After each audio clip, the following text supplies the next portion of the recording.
বেশিক্ষণ না থেকে তারা যদি বাসায় বসে বসে চিন্তিত হবে না, তা আমরা বলছি আসার জন্য, এটা তাদের ব্যাপার। কিন্তু আমরা যেইটুকু আমরা পাচ্ছি আসছি, আমরা আন্দোলন করছি, ইনশাল্লাহ হবে। অনেকেই তো ভুক্তভোগী আছে, তারা কেন আন্দোলনে যুক্ত হচ্ছেন না? আপনারা তো এখনো ভুক্তভোগী না, যারা ভুক্তভোগী তারা কেন আন্দোলনে যুক্ত হচ্ছেন না? এখন তারা দেখা যাচ্ছে নানান সমস্যার কারণে আসতে পারছে না, এবং বাহির থেকে যারা আসে, দূর থেকে যারা আসে, তাদের তো দেখা যাচ্ছে যে অর্থনৈতিক সমস্যার কারণে আসতে পারে না কিংবা যোগ দিতে পারছে না, কিন্তু তাদের মত একই। আচ্ছা, আপনি এখন কোন প্রতিষ্ঠানে পড়াশোনা করছেন?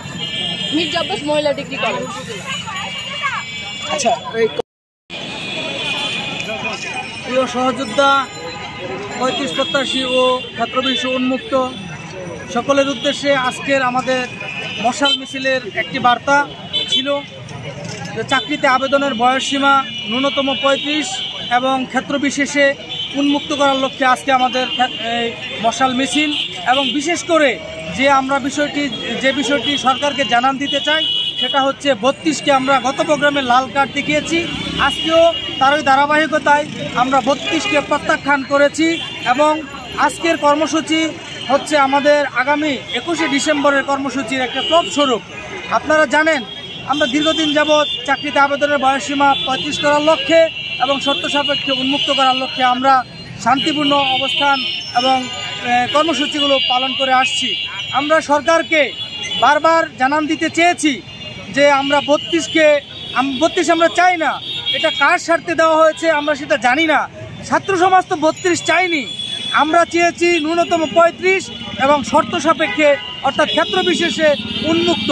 আপনি চিন্তা করেন একজন যোগ্যতা সম্পন্ন ব্যক্তির যদি তার বয়স থাকে নাও থাকে, ৩০ না থাকে, ৩২ না থাকে, তার বয়স ধরুন ৪০ হয়েছে, সে কি একজন শিক্ষক হতে পারবে না? সে কি একজন ইঞ্জিনিয়ার হতে পারবে না? সে কি একজন ডাক্তার, সে তার কম শ্রম দিতে পারবে না? অনেক ক্ষেত্র আছে, সেগুলোতে উন্মুক্ত করে দিতে হবে যাতে এদেশে বেকার কমে যায়। আপনারা অনেকে মনে করছেন হয়তোবা যে বেকার বৃদ্ধি পাবে বয়স বৃদ্ধি করলে, এটা একটা অত্যন্ত ন্যায় ভুল ধারণা।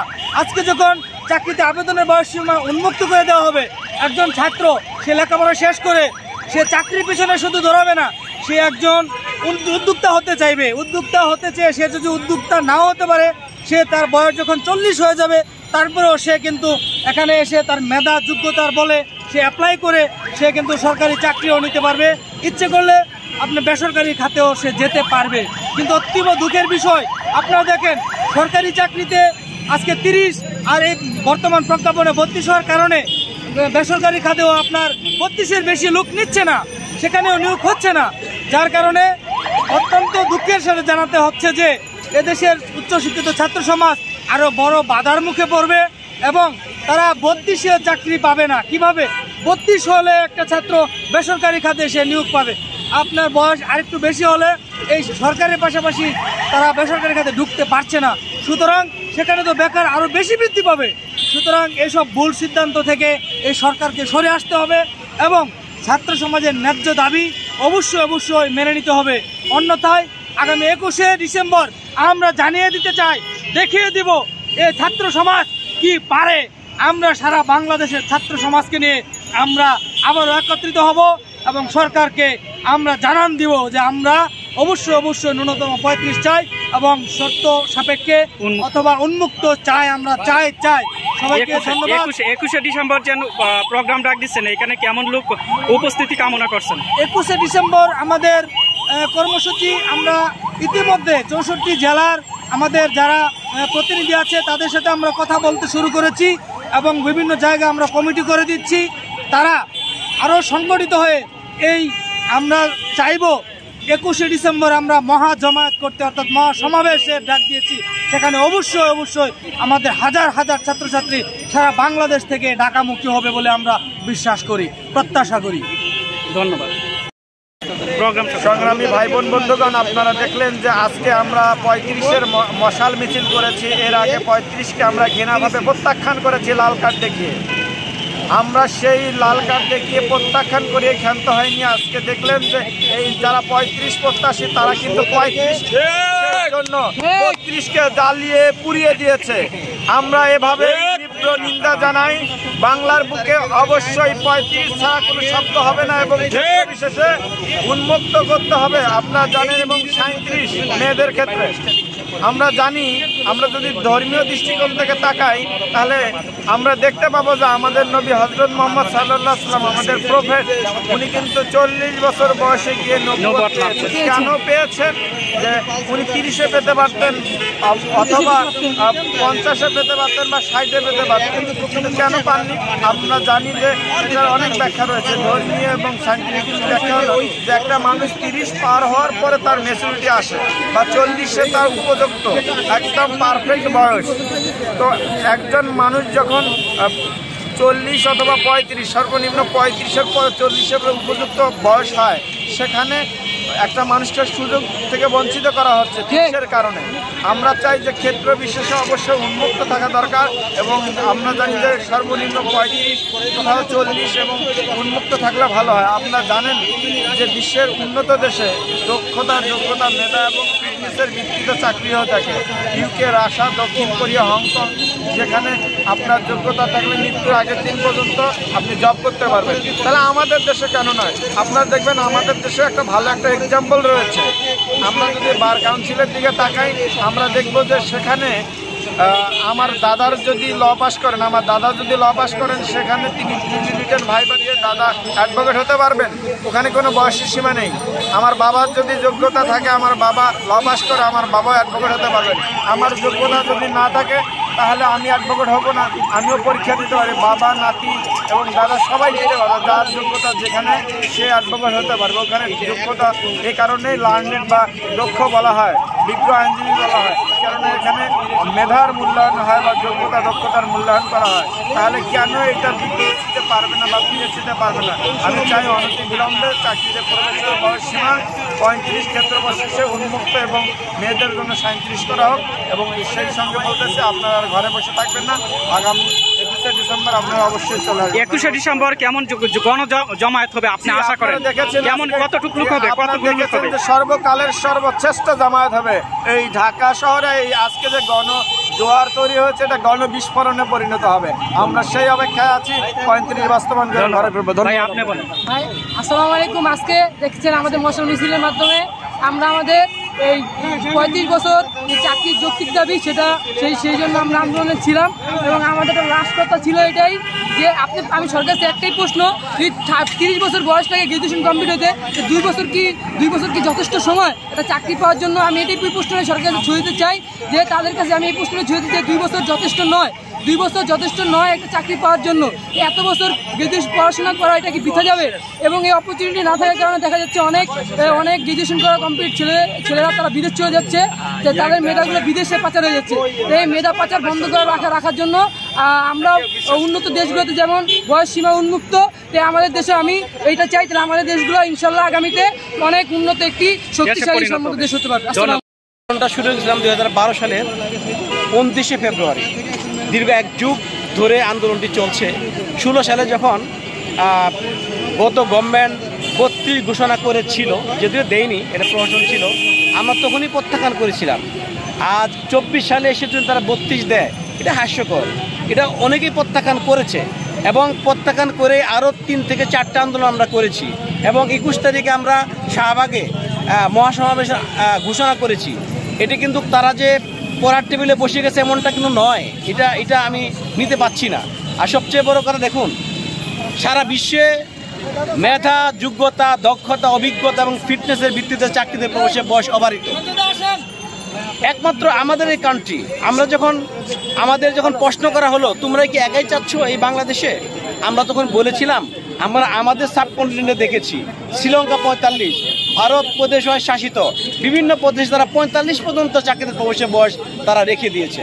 কিন্তু একমাত্র আমাদের এই বাংলাদেশ যেখানে এখনো চাওয়ার পরেও এটা বাস্তবায়ন করা হচ্ছে না, এটা দুঃখজনক আমি মনে করি। আর চাকরিতে প্রবেশের বয়স বৃদ্ধি আন্দোলন আমি মনে করি বাংলাদেশে কেন, পৃথিবীর কোনো কান্ট্রিতেই এমনটা করা হয়নি। বয়সটা আসলে এটা কি ঊর্ধ্বতন কর্তৃপক্ষ তারা গবেষণার মাধ্যমে ডিসাইড করে, কিন্তু আমাদের দুঃখ আমরা যে আন্দোলন করেও রাজপথে পাচ্ছি না। যৌক্তিক দাবি আন্দোলন করতে হয়, যেটা অনুধাবনের বিষয়, উপলব্ধির বিষয়, আর আমাদের এই দেশে আন্দোলন করেও বাস্তবায়ন করা যায় না। এটা দুঃখজনক।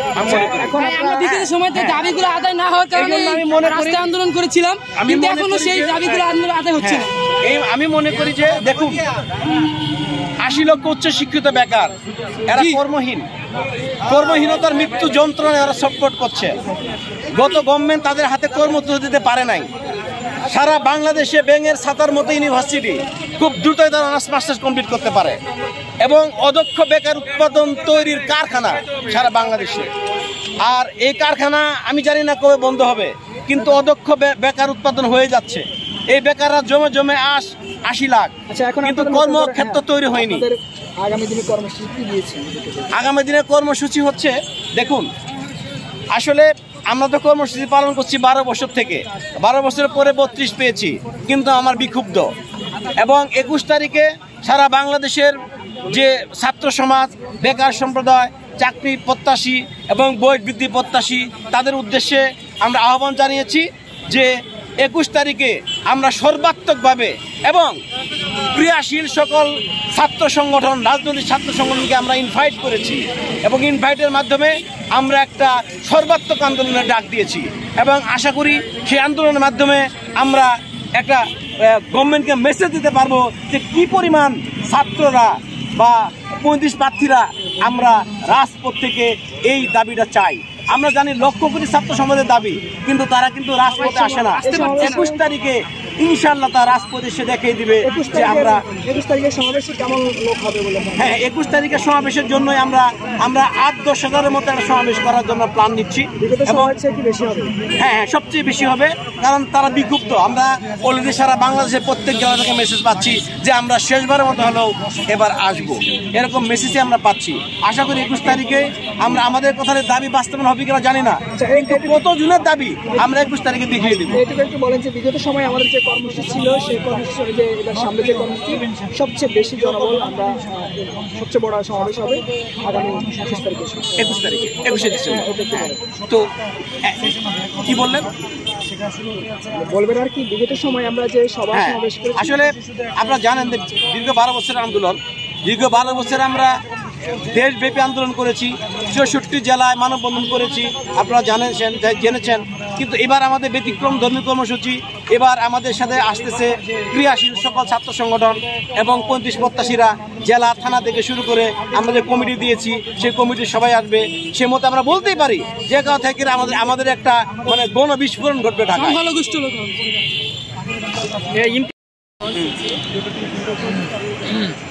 আসসালামু আলাইকুম সংগ্রামী চাকরি প্রত্যাশী বন্ধু সহযোদ্ধাগণ, আপনারা জানেন যে আমরা দীর্ঘদিন ধরে যে একটি যৌক্তিক এবং ন্যায্য দাবিকে বাস্তবায়নের জন্য রাজপথে আন্দোলন সংগ্রাম চালিয়ে যাচ্ছে। এই আন্দোলনটি বর্তমান সময় প্রেক্ষিতে খুবই বাস্তবসম্মত, যেটি হচ্ছে যে এই দাবিতে যেটি হচ্ছে যে শর্ত সাপেক্ষে উন্মুক্ত এবং শর্ত সাপেক্ষে উন্মুক্ত আমি বলছি বিভিন্ন ক্ষেত্রে, আমরা বলছি বিভিন্ন ক্ষেত্রে শিক্ষা, জুডিশিয়াল, কারিগরি, বেসরকারি সংস্থাসমূহ, এনজিও, এই সকল ক্ষেত্রে আমরা বলছি উন্মুক্ত করার জন্য, এবং একই সাথে আমাদের 12 বছর ধরে চলা 12 সাল থেকে শুরু হওয়া ন্যূনতম 35 দাবিতে আমরা বিভিন্ন সময় ধরে আমরা আন্দোলন সংগ্রাম করে আসছি। আপনারা জানেন আমরা গত 21শে নভেম্বর আমরা রাজপথে আমাদের একটি কর্মসূচি ছিল, আমরা সমাবেশ করেছিলাম শাহবাগে, যেটি হচ্ছে যে এই যে সরকার, ছাত্র জনতার যে বিপ্লবী সরকার আমরা বলছি, এই যে সরকার, এই অন্তর্বর্তীকালীন সরকারের মাধ্যমে যে জনপ্রশাসন সংস্কার কমিশন, যে কমিশন যেটি করা হয়েছে, সেই কমিশনের যে সুপারিশ, তারা আমাদের সাথে তারা মত বিনিময়ের সময় আমরা তাদের সাথে আমরা যে এক্সপার্ট যে কমিটি তাদেরকে আমরা আমাদের যে দাবির সপক্ষে আমরা বিভিন্ন যৌক্তিকতা তুলে ধরেছি। ওনারাও এক্সপার্ট কমিশনের যিনি আছেন ডক্টর আব্দুল মহিদ চৌধুরী স্যার যিনি রয়েছেন, তিনি আমাদের কথাগুলো শুনেছেন এবং তিনি পর্যালোচনা করেছেন যে আসলে যে চাকরিতে প্রবেশের বয়সসীমা যে বাড়ানো কতটুকু যৌক্তিক সেটা সম্পর্কে পর্যালোচনা করেছেন। সেই পর্যালোচনার প্রেক্ষিতে তিনি একটি সুপারিশ করেছেন যে আপনারা জানেন যে ছেলেদের ক্ষেত্রে 35 এবং মেয়েদের ক্ষেত্রে 37 তিনি একটি সুপারিশ করেছেন।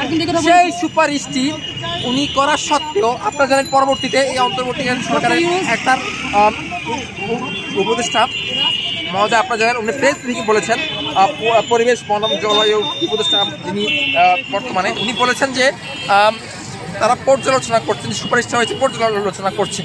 পরবর্তীতে আমরা দেখেছি ওনারা এই সুপারিশটাকে ওনারা বাস্তবায়ন না করে ওনারা কালক্ষেপণ করে ওনারা যেটা হয়েছে যে আপনারা দেখেছেন যে আমরা আন্দোলন সংগ্রাম কিন্তু আমরা চলমান রেখেছি।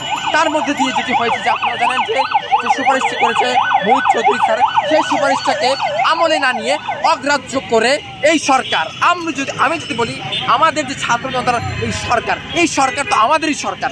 এই সরকার আমরা তো এই সরকার দায়িত্ব নেওয়ার পরেই তো এই আন্দোলন নিয়ে নামিনি।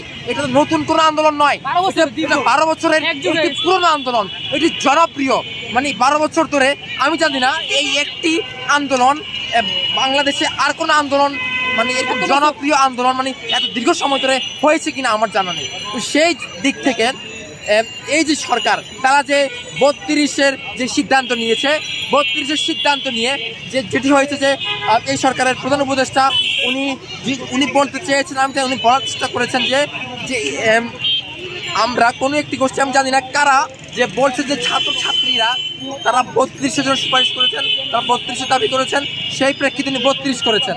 আমি জানি না কারা এর দাবি করেছে। আমি প্রধান উপদেষ্টার বক্তব্য আমি আজকে এই সভাকে আমি ওনার বক্তব্যকে ঘৃণাভরে প্রত্যাখ্যান করছি এবং এই বক্তব্যের পরে আপনারা জানেন যে তড়িঘড়ি করে এই আন্দোলনকে ভিন্ন খাতে নেওয়ার জন্য আপনারা জানেন 32-এর একটি প্রহসনমূলক একটি প্রজ্ঞাপন দেওয়া হয়েছে। আমরা এই যে আমাদের দেশের যে সাধারণ শিক্ষার্থী সমাজ রয়েছে যারা আপনারা জানেন যে 26-27 বছর ধরে তাদের যে অর্জিত সার্টিফিকেট, সেই সার্টিফিকেট 3-4 বছর তারা সময় পায়, 3-4 বছর থাকতে সেটা মানে মূল্যহীন হয়ে যায়।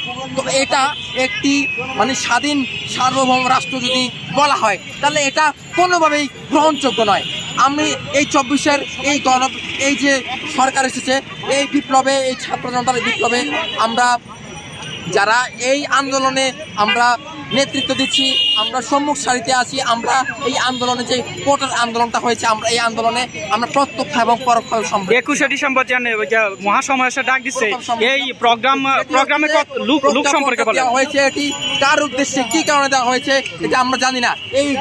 এই প্রহসনের যে প্রজ্ঞাপন, এই প্রজ্ঞাপনকে আমরা ঘৃণা করে প্রত্যাখ্যান করছি এবং এই প্রহসন আমরা মানি না এবং আমরা এই প্রহসনকে মানছি না।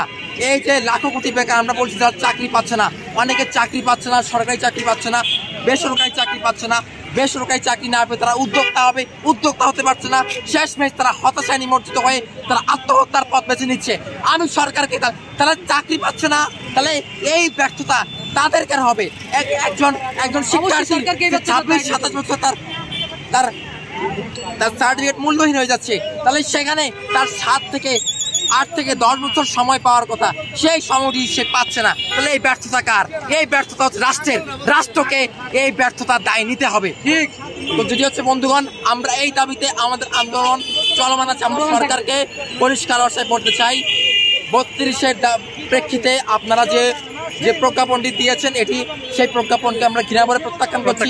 আমরা এই শাহবাগ থেকে আমরা বলছি যতক্ষণ পর্যন্ত না আপনার প্রহসনের এই প্রজ্ঞাপনটা আপনারা বাতিল না করবেন, এই প্রজ্ঞাপনকে আপনারা উইথড্র না করবেন, ততক্ষণ পর্যন্ত আমাদের এই আন্দোলন চলমান থাকবে, আমাদের এই আন্দোলন চলবে। 21শে ডিসেম্বর কোন শক্তি মহাসমাবেশ ডাক দিচ্ছেন, এখানে কেমন লোক উপস্থিতি কেমন কামনা করছেন? 10,000 লোকের একটা সমাবেশ হবে। আমরা চাচ্ছি যারা আসলে আমরা যদি পরিষ্কার করে বলতে চাই যে 15 বছর ধরে যে আন্দোলনটি হচ্ছে সেই আন্দোলনের সবচেয়ে বড় সবচেয়ে বড় আমরা আমাদেরকে বাদ দিয়ে তারা কিভাবে, আমরা তো এই ছাত্র জনতার এই আন্দোলনে আমরা সম্মুখ সারিতে ছিলাম, আমাদেরকে বাদ দিয়ে তারা যে প্রহসনের আশ্রয় নিয়েছে, এটি কোনোভাবে কাম্য নয়, এটি কোনোভাবে কাম্য নয়, এটি অনাকাঙ্ক্ষিত, অনভিপ্রেত। আমি যদি বলতে চাই প্রহসনের প্রজ্ঞাপনকে অনতিবিলম্বে বাতিল করতে হবে এবং এই যে বৈষম্যের জন্য আমরা যে আন্দোলন করেছি 24-এর আন্দোলনকে, এই একই বৈষম্য আমাদের সাথে করা হয়েছে, এই বৈষম্যকে অনতিবিলম্বে বাতিল করতে হবে।